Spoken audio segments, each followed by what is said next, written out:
I want to apologize to you guys for being late. I was in the hospital. Oh boy, and what happened? What happened? You sick? I was sick. I'm sick of watching Ben Simmons play. Ben was knee soreness.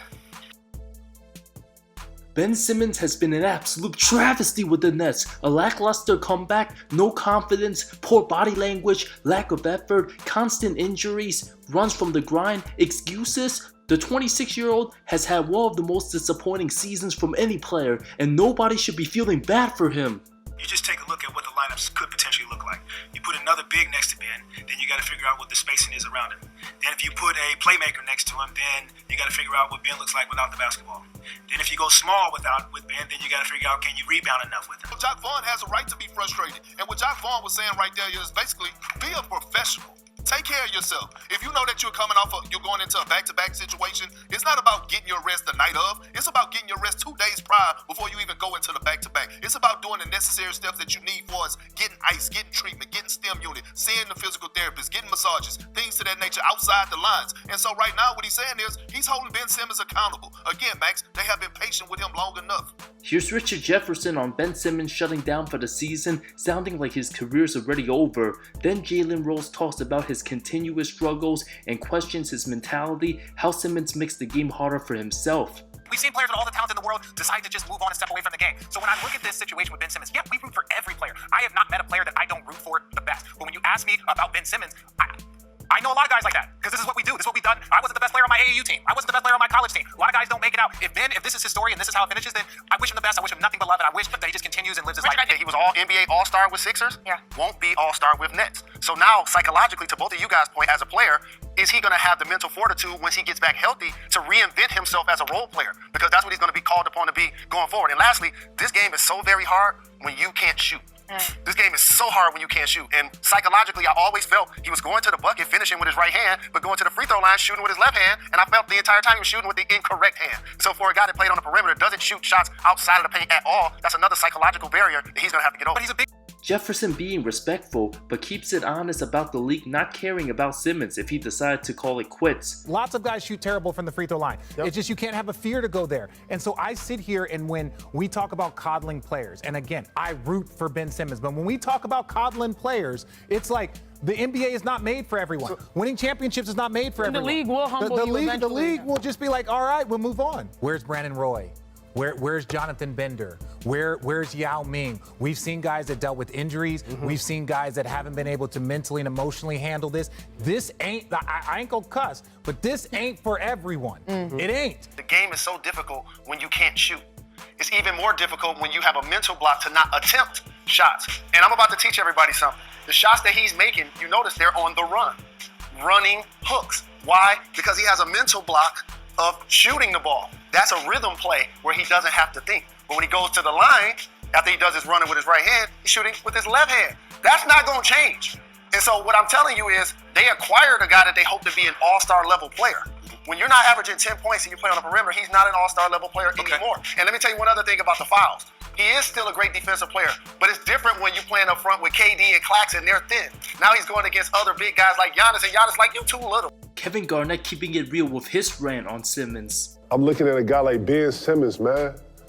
Ben Simmons, man, if you listening, man, I want you to go back and find your roots, man. Go back and find why you love playing the game, man. Straight up, you got a lot to give to the game, bro. Straight up. Like, to shut him down and him have back issues and be going through this whole fucking song and dance. This like Melo, his cousins at home, Dwight Howard. It's at home that could be in the league, in the position, bro. Like, straight up. If your heart ain't in it, man, it is what it is. You know, I hate to say that, man. I think he got another run in him, but it's gonna have to be Ben Simmons, bro. It's gonna have to be him. Not his mom, not none of this collective around him and all. It's gonna have to be him. Straight up, bro. I want to see dude. Get back to killing, man. KG continues to get emotional, getting excited, talking about how Simmons used to dominate. Way more excited than Simmons actually giving a damn about playing ball. What you saying? Ben Simmons pull up, two dribble, pull up, left, off the glass. Like, he got a whole nother fucking level, bro. Man, bro, it hurt me to see him shut down, but at the next, but he gotta come back and he gotta give us something, bro.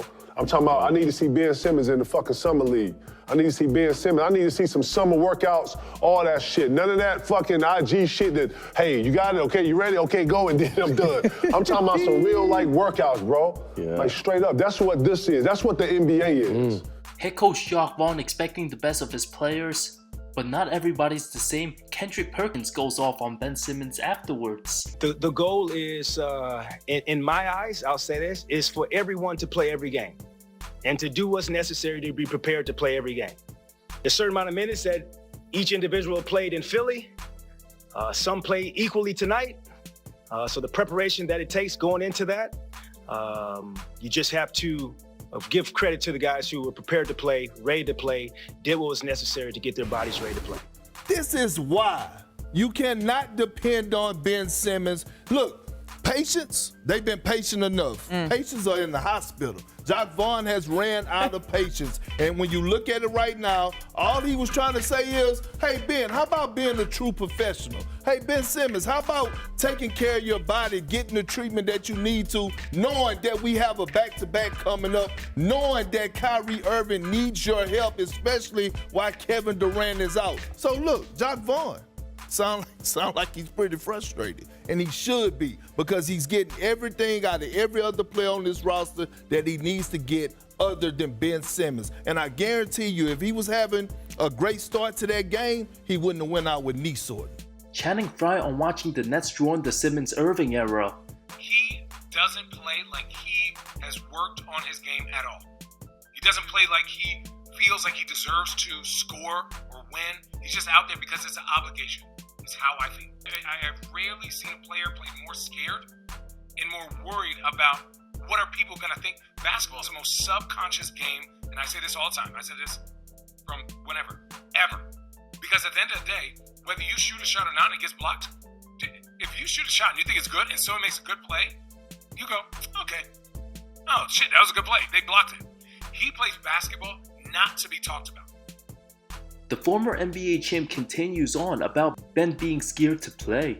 He will not go out there and just fucking go balls to the wall and play as hard as he can and embrace the talent that he has that 99.9% of all players don't have. Because what if I lose, or what if I don't look good? That's what it looks like to me. It's heartfelt, but you have to be emotionally invested in every game, every shot, every possession to be elite. O'Neal complimented Cam Thomas when he went off, but still finds way to take shots at Simmons. If he gets the opportunity, he can play against us. I don't know if he'll always get the opportunity, because right now he's the number one option. Right. You know, 1 and 2. Yeah, 1 and 2, because he's playing with a guy that still doesn't want to shoot. So when you're the number one option, you can play like that. That's right. You don't want to shoot. That was a Ben Simmons talking point. Stray. Stray. Like, you talking about Cam Thomas and Arguably the worst contract in today's NBA, it's real bad when the king of bad contracts speaks about what Simmons can be worth in the coming years. He was a heck of a player, and he's athletic, and he's got a strong build, and he's got great vision. Like, he has all the tools physically to be a successful player in this league. And I've seen flashes where he'll get that rebound, he'll go coast to coast, and he can finish. It's a strong mental block, in my opinion, where he just can't overcome it. And we have to stop talking about it. We have to take him for what he is. I think eventually it's going to lead to a buyout, and he's most likely a minimum player for the rest of his career until he magically kind of shows that he can play and produce at a high level again. Here's what 14-year vet Jimmy Jackson had to say about Simmons' mentality back in November. Here's the thing about Ben Simmons is an outstanding case study of how fragile the mentality is of a person that plays sports. Because to me, 75-80% of the game is mental. Here's Ben Simmons a few years ago, wasn't afraid to get to the basket. He missed a free throw, so what? He was ultra aggressive. When I watch him play, we played him last Saturday. I forgot he was on the court there. I forgot he was even out there. It's different if Ben Simmons, no, seriously, it's different if Ben Simmons had an impact on the game defensively. He was pushing the rock, he was getting all these assists. Okay, he's not scoring, but he has a presence and an impact. I think it's gotten to him so much mentally in regards to what has happened up to this point that it's built a block in his mind. He doesn't even look at the rim. Jackson then adds about Simmons' struggles just simply relates to his personality. And you don't see instant success. When that first shot goes in, if it's an air ball or it cleans off, all of that work you just put in, throw it out the door. Mentally, he's not strong enough to fight through that fact, coupled with what he's reading, what he's hearing, outside the arena and around him. And it's tough because he's such a talented player. How do you correct it? That's a psychological issue. Forget about basketball. I think if something happened in his life, a roadblock came up, it would be the same kind of scenario in regards to him blocking that out in being less aggressive in whatever activity that was. I just feel that's his personality. Kendrick Perkins continues to criticize Simmons' lack of improvement after the Durant-Irving Nets era ended. I don't know why we expecting Ben Simmons to be an all-star caliber player or return back to being an all-star caliber player.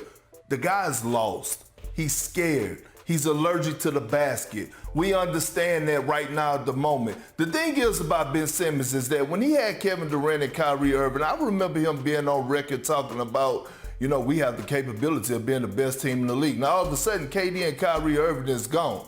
Now you have Spencer Dinwiddie, you have Finney Smith, you have Cam Johnson, Mikal Bridges, Claxton, Cam Thomas. All those guys has elevated their game. Jacque Vaughn has been doing a hell of a job coaching this new ball club. The only person that haven't elevated his game is Ben Simmons. Perkins rambles on with his frustration on the lackadaisical Simmons. It comes to a point where we have to realize that this is who he is. This is who he is. Forget lacking confidence. I'm starting to question whether or not he still loves the game of basketball. He is just terrified at the moment. I'm not the only person that see it. His teammates see it. Jacque Vaughn see it. Jacque Vaughn was basically telling us, I got 16 guys in the pot. I can't just keep worrying about how can I get Ben going at the moment. I got other guys that are playing fantastic basketball in this locker room. I can't just keep continually putting all my energy in Ben Simmons. Shaq disgusted when hearing about Ben Simmons hurt and not being a hard worker. There's a difference between being injured and hurt. Everybody's injured. My man right here, he's been working here 20, 30 years. You don't think his back hurt? My man right here, I've been seeing him for a long time. You don't think my man's tired? They're injured, but they got to work. See, we're the only sport where you can be injured and be a baby and say, oh, I don't want to do it, and still get paid. I don't respect people like that. I respect these people, the hard-working people of America. Shaq reacts to Simmons making his excuse in the Game 7 meltdown versus Atlanta, passing up a layup with Trae Young next to him. That's an excuse. I don't give a damn if Michael Jordan is on your back. I don't give a damn if T-Mac with Yao Ming and me is on your back. You throw it down. It's the playoffs. We're trying to advance. I don't want to hear that. Listen, I don't want to hear no excuses. You're 6'9", you're one of the strongest guys in the league. You can overpower little guys, and you're compatible and maybe equal to some of these big guys because there's only one real big guy in the league. Guess what? He's on your team. He's on your team. That's true. Joel was on your team. You're right. Atlanta Hawks ain't got no big physical guys, so I don't want to hear that excuse. I mean, I agree. I think it was an excuse. I think he said it was an excuse. You can fool some of the people some of the time, but you can't fool me. And Spice will tell you this, even through the helmet, when you're on the line, eyes don't lie, Michelle. I don't give a damn what you talk about when you get behind the microphone talking to me. Your eyes don't lie. That man was terrified because I was at that game. When asked about Simmons having anxiety, O'Neal counters with Ben looking so Gucci on the bench. Nobody truly knows what's going on, true or false, besides Ben. If you have anxiety shooting free throws, you have anxiety putting on green leather and $300,000 worth of chains from people like here that work hard, never seen $1 million. Do you have anxiety then when you're sitting on the bench? These are questions I want to ask experts. I can understand you have anxiety in the game, but when you're not playing and you're sitting on the bench and, 300,000 Gucci and the big chains and the rings, what, do you have anxiety then? That's all I want to know. How significant, though, has Ben Simmons been to the Nets' recent success? Well, not significant enough, right? He has to be significant like food is to my everyday life. Perk on why none of us should feel sorry for the disgruntled former 3-time All-Star. You can't feel sorry for Ben Simmons because Ben Simmons just was playing with one of the best basketball players in the world in Joel Embiid. Ben Simmons set out almost an entire season almost because he didn't want to show up to training camp and he said that he didn't want to be in Philadelphia. Ben Simmons tried to make the organization, the Philadelphia front office, make a decision between him and Joel Embiid. Let's think about that for a second. Ben Simmons actually tried to make the organization, the Philadelphia front office, make a decision between him and Joel Embiid. Forced his way out of Philly. Now he has an opportunity to show the world why he's a quote-unquote franchise guy, and you expect us to sit up here and feel sorry for him? I'm not buying this, Zach. Back in November, former NBA All-Star Wally Zerviak calls Ben Simmons the most overrated player in the game. It's not even close. The guy couldn't even play in the playoffs 2 years ago. Then he was scared to get on the court all of last year.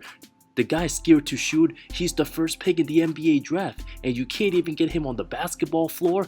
Zerbiak continues, he's supposed to be a good defender. He was playing for the Nets and they were giving up 125 points a game and they got their coach Steve Nash fired because they couldn't stop anybody. Ben Simmons is so overrated, you can't even put him in the game anymore. It's a little bit of a shame. Be quiet, Ben.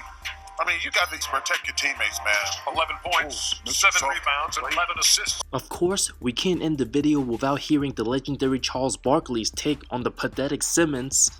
When Kevin come back, he ain't gonna get those shots. Like, he should be having second most shots on the team right now because his confidence, like, he ain't gonna get to the playoffs and say, I'm gonna shoot it 10, 15 times now. You know, you build your confidence as a player. If he keep having these subpar games where he's averaging, he's averaging, you said he had a couple double-digit games. He's averaging 7 points a game. And Kenny, come on, man. Ernie, when did all this start? I know it happened in the playoffs against the Hawks. And he's never been the same since then. Yeah. He's afraid to get fouled, and he doesn't, like. You think that's the case? Yeah, no, Shaq wasn't a great team, though. Yeah, but it ain't the same. But let me tell you something. You just call Shaq is Shaq. And I'll tell you the one guy who's always impressed me. Who's that? That boy in Milwaukee. He don't give a damn how many he missed. He don't care. That's one of the reasons. But you really think that's the case with Ben? I do. No, doesn't want to go to the line. Ben's got to protect the rim. Ben's got to be able to be a force for us on the defense end of the floor so that we can play small, play 3 guards out there so we can have shooting around. Do you feel more pressure to score without Kevin on the floor? I wouldn't call it pressure. I just think it's something I need to do. You cannot score. That's hard to do, Ernie. When you're touted Twice in his career, both this season. I mean, that's hard to do. When you're touted as a great player, see, Kenny's sticking up for him. When you're touted as a great player, you have to do it all. Yes, he had the assist and rebound, but you have the ability to score. We need you to be aggressive. He's not even looking at the basket. He's not even looking at the basket. I need you. Kevin's not there. I need 12, 14, 16 points. I need you to be aggressive and score. You have at halftime. 10 assists. 10 assists and 5 rebounds. Okay, so what ended up with 13 assists. 13 assists and I think 9 rebounds. Okay, so you think that's those good numbers? If you put 10 points? No. You think unbelievable. Finished with 9 rebounds and 13 assists. But he had 10 assists and 5 and 10. Yes. Yeah. You think that those good numbers? Yes. No. You're responsible for 26 points. Are you serious? He had 4 and 3 in the second half of a game. He had 0, 4, and 3. Don't argue with him, He had 0, 4, and 3. And they lost. No, they lost, so it's not enough, Kenny. I'm not saying that he doesn't have to score. He had 0, 4, and 3. I'm saying that those are any guard forward would take 13 and 9. There's not one alive in the NBA that would not take 13 assists and 9 after every game. There's not one person in the NBA who would take that. No points is not enough. No, that's 13 and 9 with no points. We can't take 13-9 pace of game in defense either. But you have to factor in the second half of the game. He had 0, 5, and 4. I'm not gonna let a 40% shoot. Right there, dog. Ernie, I mean, Shakira, look at that. He's got a layup. I think he probably needs a sports psychologist. And I'm not talking about mental. I'm talking like he's frozen on the court. Like he's not even looking at the basket. I ain't never been on a team where guys had to scream at a guy to shoot a basketball ever. Like that is like, I seen Kyrie yell at him. I seen the coach yell at him. I'm like, he's blocked right now. Now Irving sees a seam, drops it off. Simmons dish.